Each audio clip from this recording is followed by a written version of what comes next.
नमस्कार। नमस्कार। आप बच्चे बचाओ आंदोलन प्रदर्शनी में आए, तो आपने यहाँ क्या देखा? एक बार हम लोग चलते चलते आपसे बात करते हैं। जी, पहला जो मैंने सबसे बड़ी चीज़ देखी जी।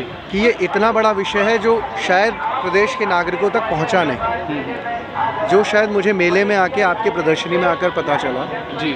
और मैं बड़ा आहत हूँ कि इतना बड़ा विषय, जी। 2-2 लाख बच्चियाँ गायब, जी। 11,000 मामले दर्ज हुए हैं जी। जी। महिला दुष्कर्म के। जी। इस तरह के आंकड़ों के बावजूद हमें इसकी कोई भनक नहीं है। जी। ये सब इतना गंभीर प्रश्न है, गंभीर विषय है कि शायद इन पर चर्चा नहीं, हर किसी को जागरूक होना चाहिए। और आपने जो ये प्रदर्शनी लगाई है, जी। ये बहुत लाभकारी है। अगर हर व्यक्ति आके इसे देखे जी। तो कुछ ना कुछ प्राप्त ज़रूर होगा और मेरे ख्याल से एक चिंगारी ज़रूर लगेगी। जी। जी। और चिंगारी परिवर्तन के लिए होगी और तलाश के लिए होगी, और उनकी तलाश होनी चाहिए, जी। इनकी जांच होनी चाहिए। और जांच के बाद परिणाम क्यों नहीं आ रहे हैं, ये भी एक प्रश्न का विषय है। इसलिए प्रदर्शनियाँ बड़ी ज़रूरी है। और आप देख रहे हैं किस तरह से जो बेटियां हैं, छोटे छोटे बच्चे जो चोरी हो रहे हैं, और जो दुष्कर्म के केस आ रहे हैं छोटी छोटी बच्चियों के मामलों में, तो अभी तो नए बहुत सारे कानून बने, उसके बाद भी जो स्थिति है वो, उसको देखकर आप क्या सोचते हैं? जी, चाइल्ड प्रोटेक्शन एक्ट बना हुआ है, जी। आप ये देखते हैं, लेकिन उस कानून के बावजूद भी ये देखने में आता है कि हमारी सीरियसनेस इसके लिए क्या है।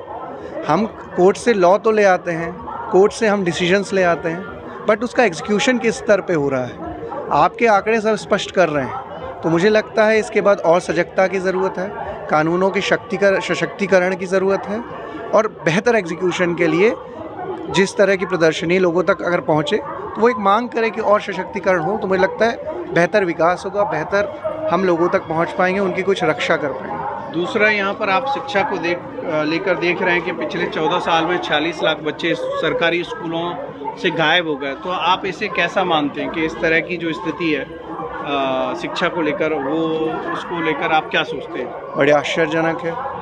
मैं तो सोच रहा था शिक्षा शायद पहला धर्म है देश का, और जब हमने एक देश गढ़ा था तो शायद सबसे शिक्षित लोग बैठे थे सत्ता में। जी। जी। यहाँ पर मैंने राव साहब की एक लाइन पढ़ी, आप आगे चलें। जी। जी। जी। बड़े खूबसूरत लाइन है। जी। जी। वो तुम्हें सब कुछ देंगे, जी। है ना, वो तुम्हें फ्री में बहुत कुछ देंगे, लेकिन शिक्षा नहीं देंगे। जी। जी। क्योंकि उन्हें पता है शिक्षा सवालों को जन्म देती है।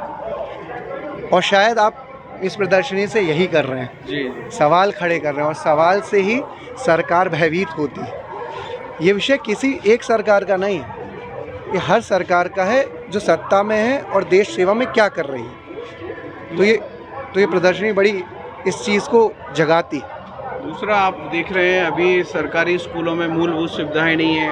लगभग 13,000 स्कूल ऐसे हैं जहाँ टीचर ही नहीं है, और 29,000 से ज़्यादा सरकारी स्कूलों का बंद हो जाना है। ये क्या मतलब सरकार प्लान कर रही है इसको लेकर? मतलब क्या सोच के बंद कर रही है स्कूल? मुझे ऐसा लगता है कि हम प्राइवेटाइजेशन की तरफ ज़्यादा बढ़ रहे हैं, जी। जिससे जो गरीब तबका है जी। उसको समस्या होगी। क्योंकि मुझे नहीं लगता, आजकल जो फीसेस हैं, आप जाइए 1.5 लाख रुपए तो ऐसे बच्चों की फीसेस बोल दी जा रही है जैसे कि बहुत मजाक की बात है, और हर कोई इतना सक्षम नहीं है।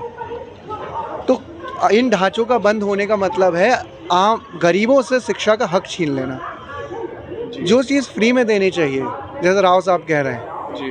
उस पर प्रश्न आप लगाते जा रहे हैं। जी। और जो चीज़ें नहीं बंटनी चाहिए, कि आप शिक्षा नहीं देंगे तो बाकी चीज़ें बांटेंगे, तो आप बाकी चीज़ें बांट कर शिक्षा भुला दे रहे हैं। यही मुझे दिखता है इसके इस स्टेप से। तो और हमारे जो गांधी हैं, राष्ट्रपिता महात्मा गांधी जी, जी। आप उनके विषय में कुछ बताना चाहेंगे कि आप क्या मानते हैं, और गांधी जी ने जो हम लोगों को सिखाया उसको लेकर आप क्या संदेश देना चाहेंगे? असली राम भक्त जो देश को समान भाव से देखता है, हर जन को हरिजन कहता है,